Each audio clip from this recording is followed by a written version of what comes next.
ज्ञानतिमिरन्धस्य ज्ञानाञ्जनशलाकया चक्षुरुन्मिलितं येन तस्मै श्रीगुरवे नमः। वन्देऽहं श्रीगुरोर्श्रीयुतपदकमलं श्रीगुरून् वैष्णवांश्च श्रीरूपं साग्रजातं सहगणरघुनाथान्वितं तं सजीवं साद्वैतं सावधूतं परिजनसहितं श्रीकृष्णचैतन्यदेवं श्रीराधाकृष्णपादान् सहगणललिता श्रीविशाखान्वितांश्च। हे कृष्णा करुणा सिन्धो दीनबन्धो जगत्पते Gopesh गोपिकान्त Radhakant नमोऽस्तुते।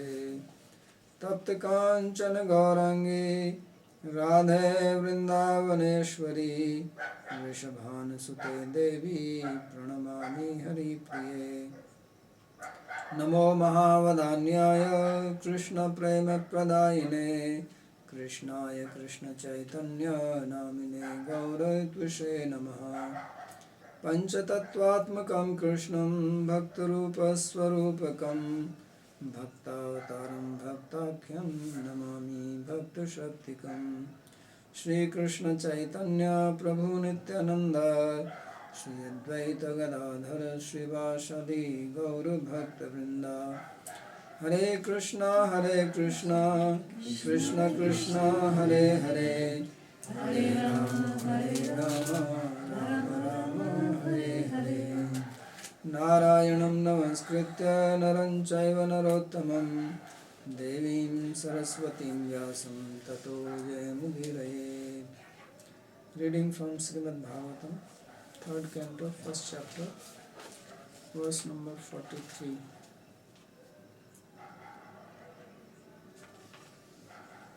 And Sri Sukadeva Goswami is the speaker of this verse, who is continuing to explain the meeting between Uddhava and Vidura. And when Vidura saw Uddhava, then he immediately asked him about the welfare of Lord Krishna and his family members in Dwarka. And then he asked about the welfare of Pandavas. And finally he spoke about Dhritarashtra, about whom he said that he is gliding down because of his own behavior, and that is because he is supporting his sons who are very much attached to power and position. And about himself he says that he is not surprised by all this because he is wandering from one holy place to another. Now he says, Nunam Nipanam Trimadotpathanam Mahim Muhuschalayatam Chamudhi Vadhat Prapannarti Jihirshayasho Api Upekshatagham Bhagavan Kurunam. Says, indeed, the kings, they were very much impious, not following the scriptural injunctions, because they were very haughty or proud due to their power, position, education and birth. And they had big armies, and regularly they were wandering over the face of earth. And Lord, He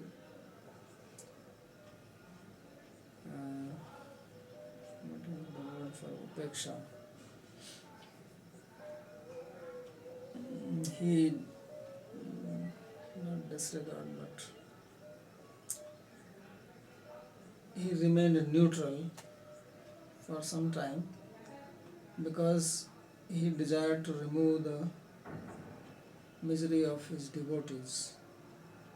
So for that he wanted that when all these Kauravas will fight, then everybody comes there and then they are killed. So for this reason he did not kill them immediately. So he overlooked. And prapanna arti jihirshaya iso api upekshataham. So for this reason, he even tolerated the insult which he underwent from the Kauravas. Because when Krishna went as a peace messenger, then he was not treated nicely when he spoke in favor of giving the kingdom back. And he said that this Duryodhana is the cause of trouble. So then Duryodhana, he wanted to capture Krishna and put him in prison.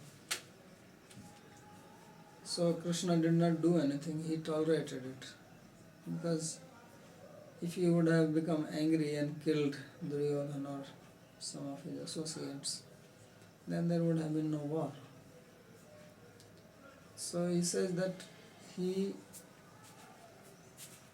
did upeksha, or was indifferent for some time. And the reason was prapanna arti jihirshaya. He wanted to remove the misery of his devotees, and that was only possible that all these kings who were wandering on the face of the earth, creating havoc, that they all assembled in one place and then they are killed. So this was actually Krishna's plan. Otherwise, like these Vikings in Europe, and they're always coming down from the top and plundering all the way down to Italy. So this was their regular business. So same thing was happening in India. These kings became very powerful and had big armies, and there was not much to do. So just going around troubling innocent people like terrorists. So Krishna, he knew how to deal with the terrorists. He gathered all of them in one place, and in 18 days everybody was finished. In one shot, cleaned up. And after that he cleaned up his own family people also. Because he was worried that if he does not get the Yadavas killed, then these Yadavas may become terrorists later on. But it is natural to feel, oh, we are sons of Krishna, we are grandsons of Krishna, and who can fight with us? We are most powerful. So whenever there is a power, then it has the element of corruption. And we say that power corrupts, and absolute power corrupts absolutely. So they had the absolute power, because Krishna was with them. Of course, they were all devotees, there was no such possibility, but Krishna wanted to set an example that nobody should use or misuse his name. When some person in the family becomes very popular or attains high position, then all the relatives start using his name. I am son of so and so, I am son of the Prime Minister, I am grandson, I am nephew, I am this, I am that. And then they exploit. It's a natural tendency. And even if they don't exploit, people respect you and offer themselves to be exploited in a way. So Krishna did not want that to happen. That means he was not interested that people use his name just being part of his family. So just as Krishna was born to Vasudeva and Devaki, but he went to Vraj and lived with Nanda and Yashoda to prove that his real relation is not blood relation. It's not that Vasudeva and Devaki are not devotees, but he wanted to show that the real relationship with God is prema, and not simply because somebody is born physically. So although Pradyumna, Aniruddha, they are all devotees. In fact, they are expansions of Krishna, Balaram, and then others, they are its sons. grandsons, they are all devotees of Krishna. But he wanted to show that he is interested in becoming a devotee and not taking advantage just because they have family relation or blood relation. So for that reason he removed his family people. So that means Krishna is propagating the message of love, and this is what is most pleasing and attractive to him. If his own family members have love for him, that is good, that is not a defect. But simply being family member is not a plus point in his eyes. In Brihad Bhagavatamritam,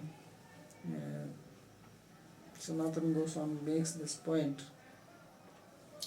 that Kunti was very much attached to his sons, and she is a devotee, and we say that we should not be attached to family members, because if you are attached to family members, then that becomes an obstacle in your devotion to Krishna. So he says that his attachment to his sons was not because they are sons, but they are devotee of Krishna. So she was also attached to Yadavas, because she says herself in her prayers that I am very much attached to the Pandavas and also to the Yadavas. So then it is described that her attachment is not because they are family members, they are relatives, and therefore she is attached, but because they are devotees. And that attachment is proper, that should be there. So Krishna, he showed this in his pastimes very much, that real relationship is the relationship of love. Otherwise, Nrsimhadev was born from a pillar, but he is not called son of a pillar. He is born from Vasudeva, he is called Vasudeva Nandan. And not because he is born from Vasudeva, he is called Vasudeva Nandan, but because Vasudeva has love for Krishna. He was not born to Yashoda, and he is called Yashoda Nandan because of love. So relationship with God is love and not anything else. Sri Vishwanath Chakravarti Thakur says, Nanu Bhagavatah kim evam leelaya yena sva bhaktanam vanvasadi klesha bhavanti. So in the previous verse it was described by Vidura that how he is seeing the play of Lord Krishna, Hare Martya Vidambanam, this human Leela. So he is raising a question that what is the use of this Leela where his devotees are suffering? The Pandavas, they went to the forest for 12 years. So what kind of a Leela is this?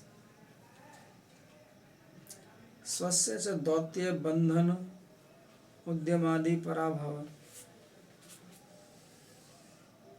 And in his own case also, he went as a doot or a messenger on behalf of Yudhishthira Maharaj. And then Duryodhan, Karna, Dusasan, they tried to bind him. So it says, Bandhana Udyamadi Parabhava. They might have also spoken harsh word. Duryodhan said, catch him, tie him down. So why did he tolerate all this? It is fortunate or good enough that he manifested his universal form and Duryodhana was not able to bind him.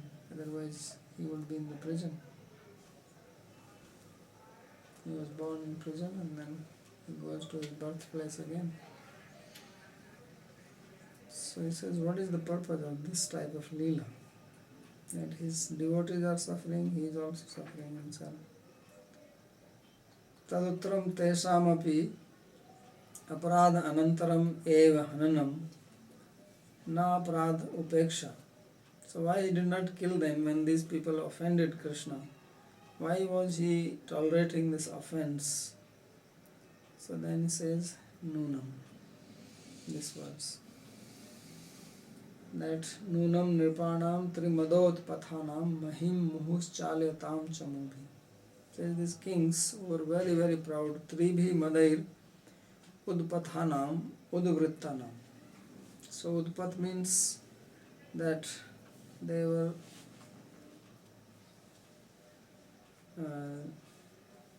not following the proper process of the Shastras. Vadhadeva Prapanna Nam Arti Jihirshaya. That he decided that he wants to kill all these proud kings who were all upstarts and remove the problem of his surrendered devotees. Isha Agasamaye Hantum Samartho Api Kurunam Agam Upakshate. So although he was quite capable of killing Kauravas when they offended him, but he did not do that. He remained indifferent. Tadanimeve tesham vadhe sarva dushta rajanya vadho nasya adityasin. And what was the purpose? So this is the mind of God. He thinks deeply. Says the purpose was that if he would have killed them, then all these other kings would be spared. So then there was no reason to kill them. So therefore he waited. Because as far as Krishna is concerned, he is not bothered about this praise and criticism.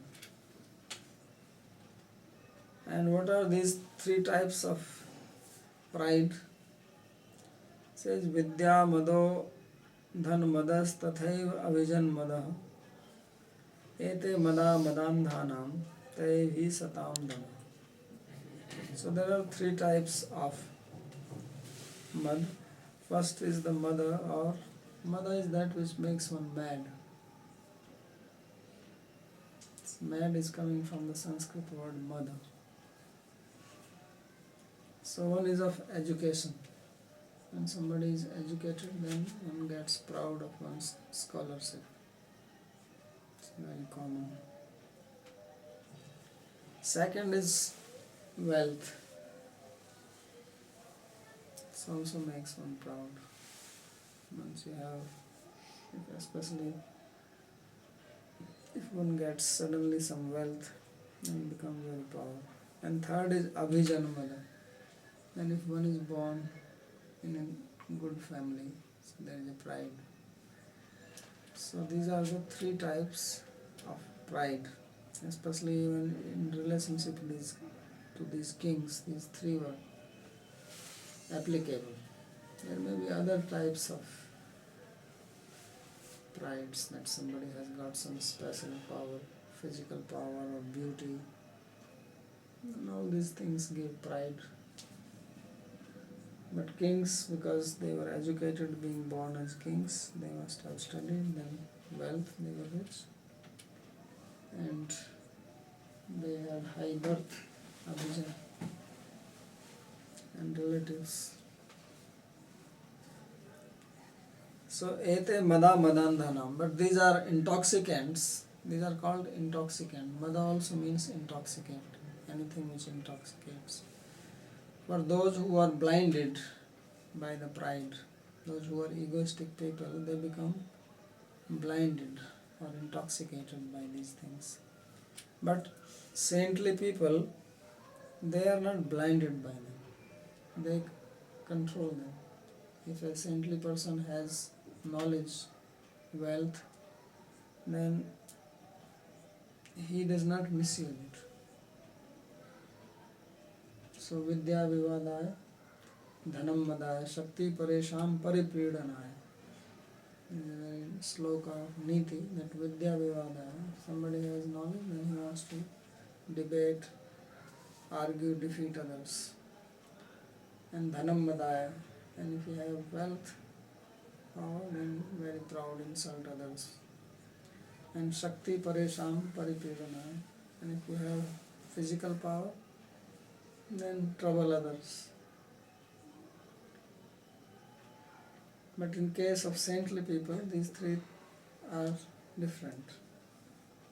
Then he will use his knowledge, his power, and his wealth for helping others. His wealth he will use for charity, his physical strength for protecting, Danaya, Rakshanaya, and knowledge for Vivek. So therefore he says, Satam Dama iti Trayomada, that these three types of intoxicants become for them to control their senses and mind. Then in the next verse he says, Ajasya janmot patanasanaya karmanya kartur grahanaya punsham nanvatha anyatha korati deha yogam paro gunanam ut karma tantram. So he says that Lord who is unborn, he took birth only to kill these upstarts, utpat, and karmani akartu grahanaya punsham, and he performed various activities so that a common person can learn and become attracted to him. Nanu anyatha ko arhati dehyogam. He says otherwise who wants a physical body? Paro gunanam ut karma tantram, knowing that one becomes bound. He says even an ordinary person does not like to be bound by the physical body and take birth. So why God took it? So he said only to destroy this utpat, ajasya janma utpat nashnaya karmani, and to give his blessings to other people so that they can come to him. So as in Bhagavad Gita he says, Paritranaya sadhunam vinasaya cha duskritam dharma sansthapanarthaya sambhavami yuge yuge. ननु चिद घनानंदः रूपस्य भगवतः किम एवं प्राकृत लोक भद्र भद्र मध्यवर्ती. Says what is the use for Lord who is transcendental, who is bliss personified, to take birth in the midst of materialistic people who are, some are sinful, some are pious. What is the need? So he says Satyam Swabhaktesu Vatsalyam Anyatra Sarvatrapi Hitasitvam iti dvaeva tatra hetu. Says Lord comes only for two reasons. That number one, to show his affection to his devotees. That is the first purpose. And second, to do welfare to everyone else. These are the two reasons. Now for doing welfare he may have to kill some terrorists, deserve to be killed. This philosophy of non-violence will not work with them, because they only know one language. Otherwise they will kill you, and they don't care. They will happily kill and feel even that they have done something great. So with such people you cannot say that, okay, I show my another cheek. This will not work with them. They have to be only killed. So just like a snake, he will bite you. So Bhagavatam's philosophy therefore is different. Bhagavatam does not believe in this type of non-violence. It says sadhurapi modate sarpa vrishya khatya. That even a sadhu is happy to kill a snake or a scorpion. Otherwise they will kill him.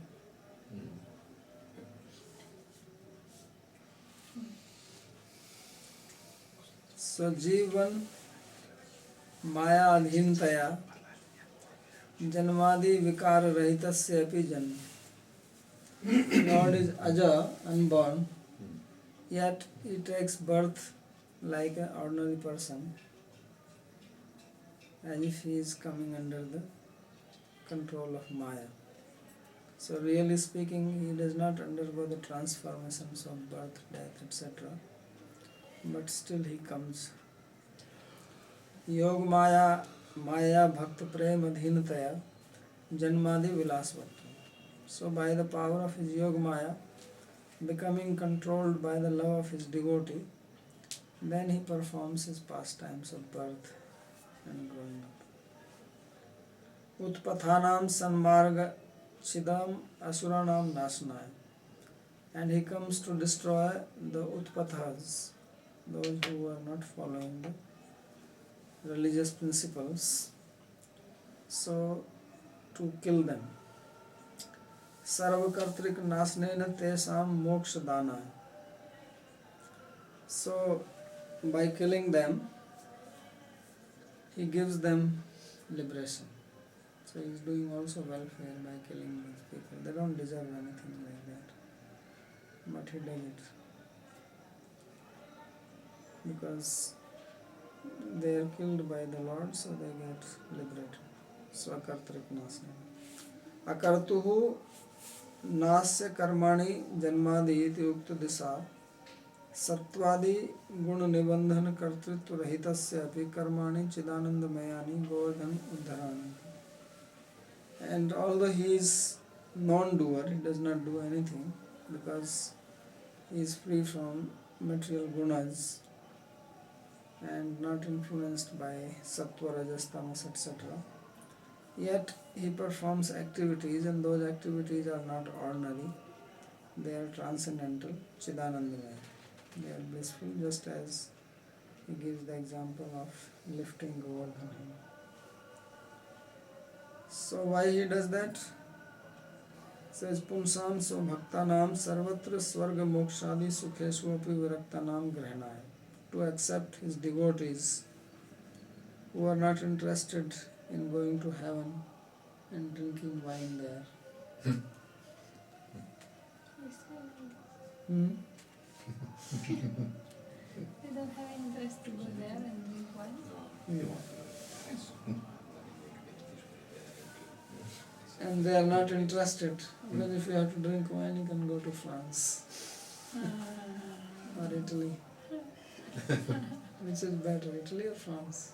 For wine, there's big competition. The quantity is Italy, quality maybe France a little bit. They have champagne. So why Italy is not learning? We have Canto.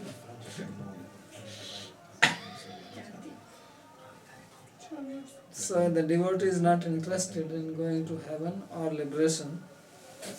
None of these material pleasures, because those are also, they are viraktas, they are renounced. So to accept them, asvadaniyatvena svikaraya. So that they also accept Lord's pastime and relish them. Therefore he performs these activities. Yadva, or he gives another meaning to this word, punsham. Mukta mumuksu sansarika nam api jiva nam grahanaya. The word punsa means human beings.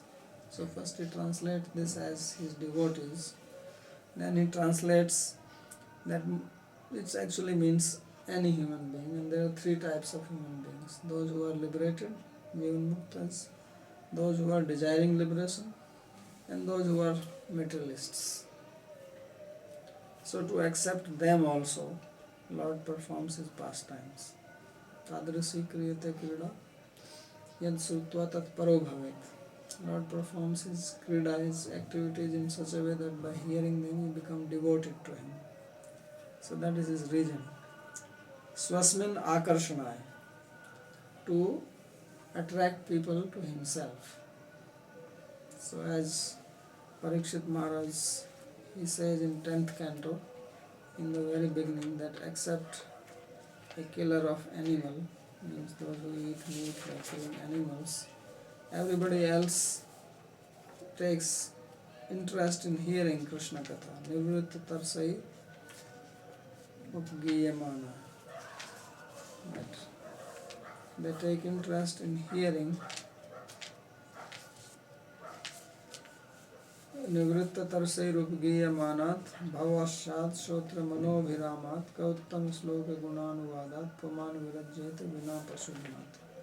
So he says, who will stay away from hearing the pastimes of Krishna, Uttam Sloka, except somebody who is very cruel and hard-hearted, because they cannot take interest in it, they cannot understand.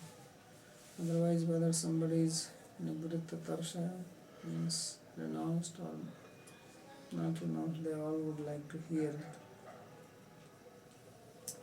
Tat tu अन्यथा जीवानाम स्वकर्म अधीनम एव यथा जन्म कर्म न तथा इत्यर्थ. So just like the living beings in this material world, they are under the influence of their karma, and because of that they take birth and perform karma. Lord is not like that. Lord's birth and activities are transcendental. Karmadhin janma karmavatve dehena api tasya sambandha karmadhineva syat. So in case of living beings, because his birth and activities are under the influence of karma, therefore his relationship with the body, that is also under the influence of karma. It's not independent. Sacha dehat yogo gunatit bhakti siddha jivasya api nasti kim puna sakshat parmeshwarasya tasya. So he says that even a person who has become perfect in devotion, he does not have such a relationship with body. Means his relationship with physical body is not under the influence of karma. Then what to speak of Krishna, who is Supreme Lord? How is that he has relationship with the physical body and comes under its influence? So it is not possible. It says Gunanam para gunebhya prathak bhuta sanapika khalu jivo api karma tantram karmadhinam deha yoga rati. It says even a living being who has transcended the gunas of Prakriti, he does not deserve to have a material body and again come under the influence of material gunas. Apitu na kopi, says no one deserves such a person never deserves. What to speak of the Supreme Lord? He certainly does not deserve. So the idea is that Lord's birth activities, they are not like ordinary people, although they may appear like that.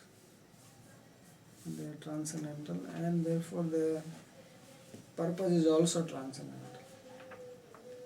Purpose is not material enjoyment or troubling somebody, but to liberate those who want liberation, and actually liberate the demons, asuras, and make others devotees. Atra karmatantram dehayogam naharati iti yukte akarmatantram dehayogam arhati iti artha. So he says that to say that karmatantram dehayogam naharati, that Lord does not deserve to have a physical body which is influenced by karma, it also implies that he has a body which is not under the influence of karma. That is the implication. Tasya parmeshwarasya tu mayaya saha yoga asambhavat. It is not possible for Lord to come in contact with Maya, because he is beyond that. Taddehasya chidananda ghanatvam swatayavayat. And if he is not coming in contact with Maya, then naturally his physical body is chidananda ghana. It is transcendental and blissful. Then he speaks the last verse of this chapter. Tasya prapannakhil lokapanam avasthitanam anusasane sve अर्थाय जातस्य यदुस्वजस्य वार्ता सखे कीर्तये तीर्थ कीर्ते. So he says that, please, O Uddhava, my friend, he is calling him as a Sakha, that describe to me the glories of Lord, who is called Tirtha Kirti, who although is unborn, was born among the Yadus. Yadus Vajasya Varta Sakhi. Tasya Prapanna Akhila Loka Panam. And all the big protectors of the world, they have taken shelter of him. Avasthitanam Asune Sve. So they are under his control. And I just want to hear about him. So this is the real purpose, that he wants to hear about Krishna. And this is the greatest pleasure of devotee, to hear about Krishna, to talk about him, to think about him, chant his name. And all other talks do not interest them. So right from the beginning, Parikshit Maharaj also said that, describe to me about Krishna. And even when he is asking questions about others, he says, Yade Krishna Kathashrayam, that if they are related with Krishna Katha, then you speak to me about them, otherwise he has no interest. So now Vidura has revealed his inner mind. Atastasya chidghanananda rupani janma karmani eva kathe. Says, therefore speak to me about the transcendental forms, births and activities of the Lord. Iti ashayana hai, with this intention he speaks this verse. Tasya prapanna ye akhila lokapala. So all the various guardians of the directions or planets are surrendered to him. Tesam anyasam cha sviya anusasane sthitanam arthaya prayojana. And they and others who are under their control, Tirtham param pavani sansar tarini cha kirtiriyasya tasya. So Lord's fame is also Tirtha, holy. It's like holy places, at least in India, are considered that if you go there, take bath, then you become free from sins. You become liberated. So similarly, the fame of Krishna is also Tirtha. That if you take bath in Krishna's fame, then you become free from all sins, and you become free from bondage. Sarveshu tirtheshu prayakrit majjamevasati. So he says that I have taken bath practically in all holy places. Now I want to have a dip in this tirtha of Krishna Kirti. So therefore he calls him as Tirtha Kirti. That I went to Prabhas, I went to Banaras, Ayodhya, and everywhere else. So I have been to practically all important holy places, taken dip there. Now I want to take a shower in Krishna Kirti, the real Tirtha. Samprati tvam tesham safalyam upadaya Krishnasya kirti tirthamrite nimajje. So he says that the real benefit of going to holy places is that you get to take bath in Krishna Kirti. So he says that now you make my travel to the holy places successful. So what is the success of going to holy place? That you get to hear about Krishna. That is the outcome of this. So it says, Tesam safalyam upadaya.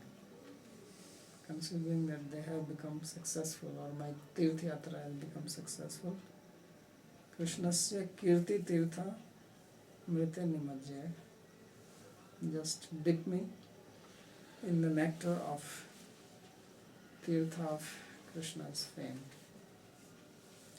Iti sarartha darshinyam harshinyam bhakta chetasam tritiye prathamodhyaya sangatah sangatah sakam. So this is the end of first chapter, third canto. Commentary called Sarartha Darshini, which gives bliss to the devotees of the heart and has been written by the grace of devotees. End of first chapter. I have question one about this. If we can say that, as we said, that these people who are these Muslim people, they give a reason for their killing, supported by their own scriptures, and they also have a spiritual purpose by doing this act. Same now, if we can view the Bhagavatam and look what Krishna is doing, means he's also favorable to remove the unwanted people, let's say, by just killing them. So in that sense we can, if we compare these two things, we say, okay, also the Hindu have the same thing. They No, can, but he is not saying that you kill innocent people. And he is also not saying that you kill those who do not accept me as God. Their killing is that if you are not a Muslim, then you it's can be killed. categorical like this. Even if you are a devotee and you accept God. Krishna is saying killing only those who are against God. Against God. Now why killing? Why just not punish them or let's say make them work in I mean some is really categorical also, and because it's stated by the Shastra, then if somebody is more Punishing like, is for reforming, and if the case is that they cannot be reformed, yeah, then you remove them. then should do it. And of course it is Krishna who is removing, so he also Sad. removes and gives them liberation. It is, I understand. And he is but, not ordering us to do that. That is another thing. this is more important So it's not that he is saying that now I order every Hindu to do to that. kill. Okay. He did it himself. And he says that he comes to protect devotees and kill the demons. So this is only Yes. his activity. He's not saying anywhere that you also do it now. And because And if we you can do also it, state then that I as- will be very pleased and I will give you a place in heaven or whatever. I'm not saying that, so you cannot compare these two things. So God can do obviously what he likes to do. But Otherwise, he will not be God. they're taking this from Quran in their understanding. They say there's some statement in Quran, my followers fight in my name, something. Then you can explain. Yeah, also this people explain it differently. They say Yeah, that yeah. this war is not physical war, but it is inside, that you have to control your own passions. That is the Yeah. real jihad, that is the real holy war, and not this. Mm. I don't know, I have not read the original They statements. don't go deep to the scripture, but they just. Anyway, it's something like I very don't have any comment unless I read myself. sounds very manipulated. Maybe I would like to read once Quran and Bible. What is going on there? Another question is about the nature of the body of the Lord, because the body of the Lord is transcendental and his nature is not, matter is something different. So spirit never contacts matter. So the nature of the body of the Lord, when he's coming, although he's appear like a human being, actually he's not, because he cannot be. But so then my question is, this is his body when he's coming to perform this particular things. Is a special type of matter or is something like?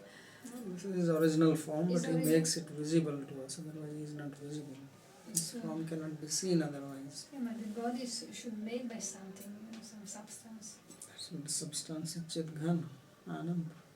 So then, although it appears like matter made like water, ether, and these five elements were composing the normal material body. So that's why again and again, how many times he said that his body is not material. So that means it's not made by ether, air, combination of fire and all these elements, then it's completely, although it What appears. is the meaning of saying that it is Chit Ghan Anand? Why are you saying it again and again? Yeah, because I was confused. I was thinking that he used these elements and he just somehow superimposed himself on these elements and they became transcendental, obviously, but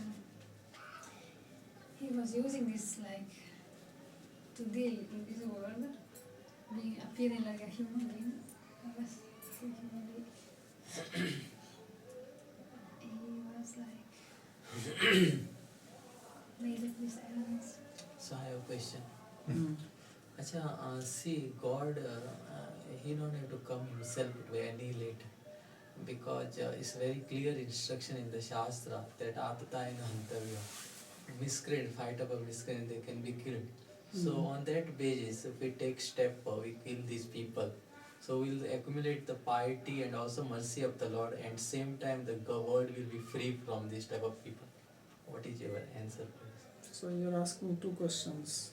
Or you're asking one question. That God need not come. So as far as God is concerned, there are Atatai who cannot be killed except by God. They are so powerful. So that's why he has to come. Kansa was very powerful. Ravana, Shishupal, Jarasandha. Could not kill them. Second thing is that when he comes, he does not only kill these demonic people, he also does many other things which are teachings for us, and we can meditate on those pastimes. So he does that also.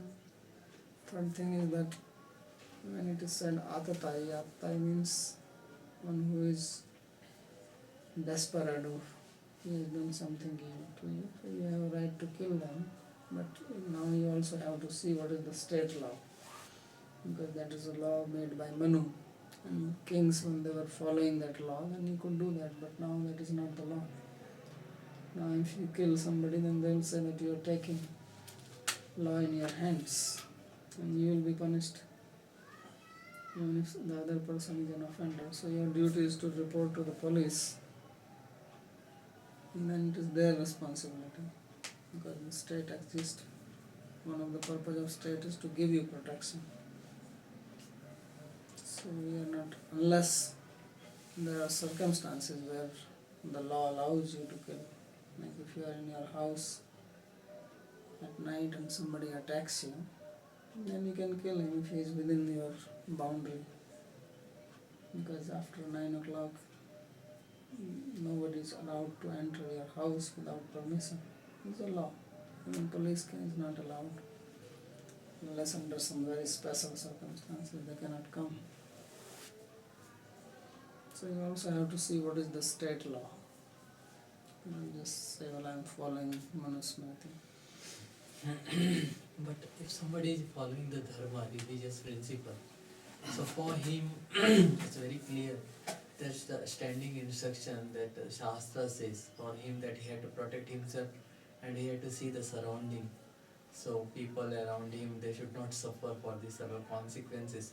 So he had to raise about this idea of somebody that law will protect. So he had to immediately take this, he had to act, and he had to. Yeah, but if you act and then the state comes and puts you in prison, because we are not all powerful, we are not the ruler. There is a state above you. And according to that, you are acting illegally. So what will you do then?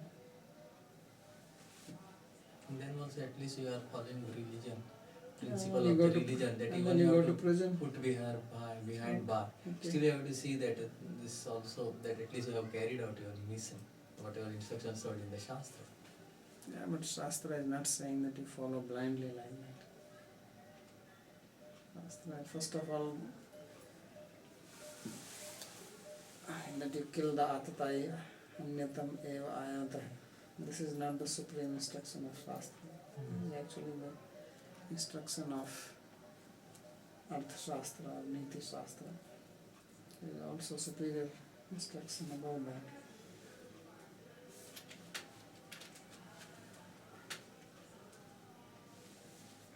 You also have to see to whom the instruction is given. Is it given for everybody, or is it given for kings or royal people or those who are in power or in? So all these things have to be seen.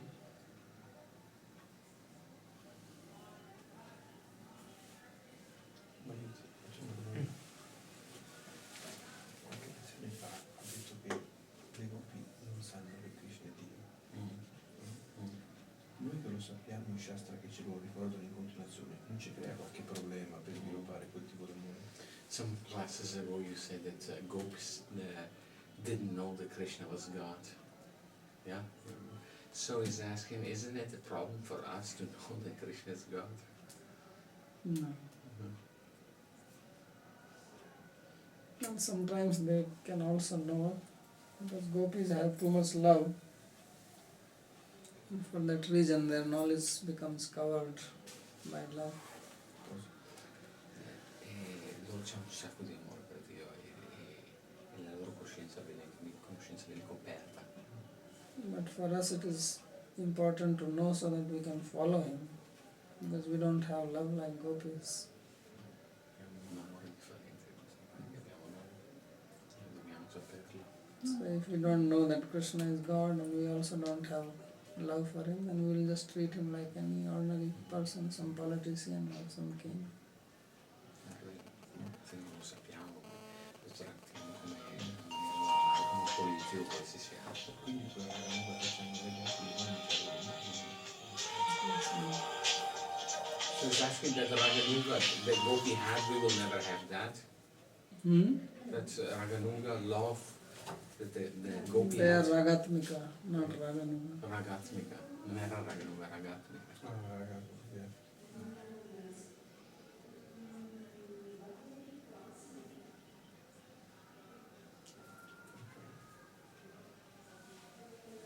I have a question following the question about the transcendental nature of Krishna's body.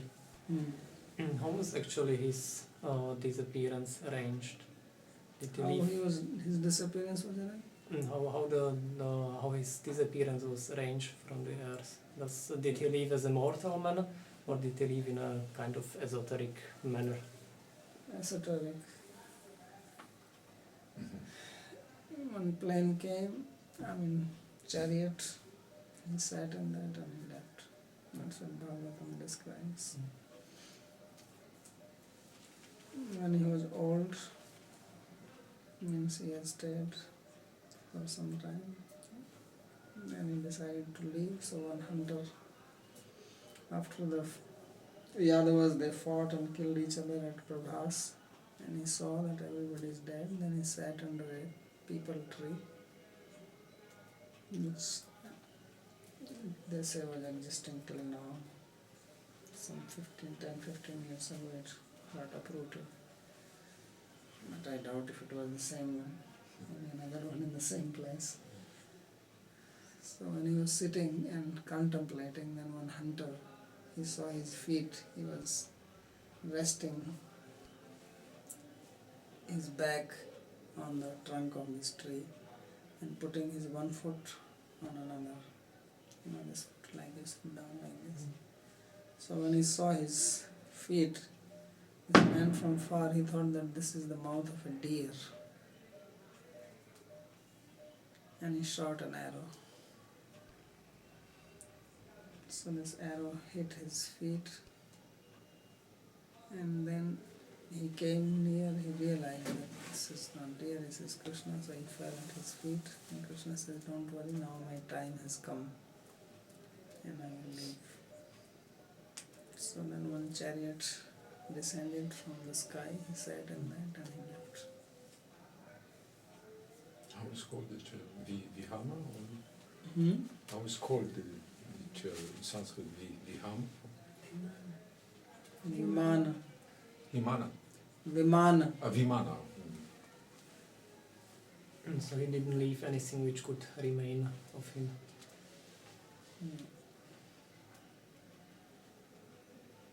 What is the purpose to be replaced by the arrow?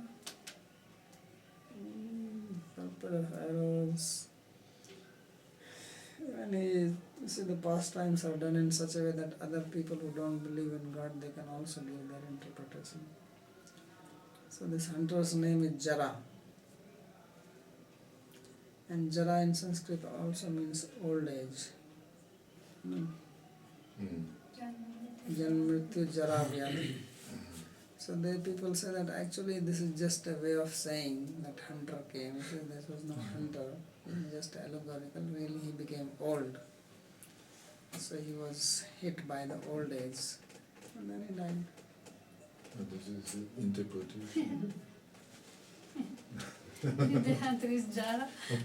So that's why they say that these are hagiographies.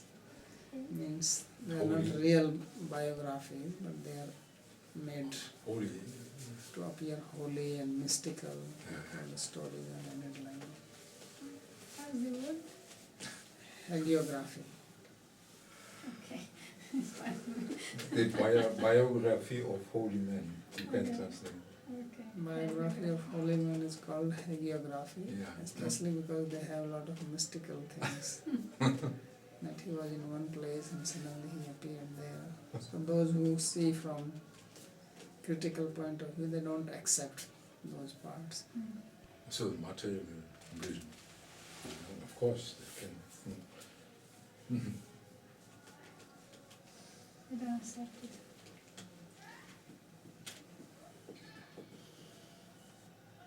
So that is also alright. He got old and left. He was 125 years old. Today there was news that the oldest person died. Some lady, she was 115 years old and 240 days, died yesterday. Krishna was 125. The maximum. So if he is hit by Jara hunter, it's not surprising.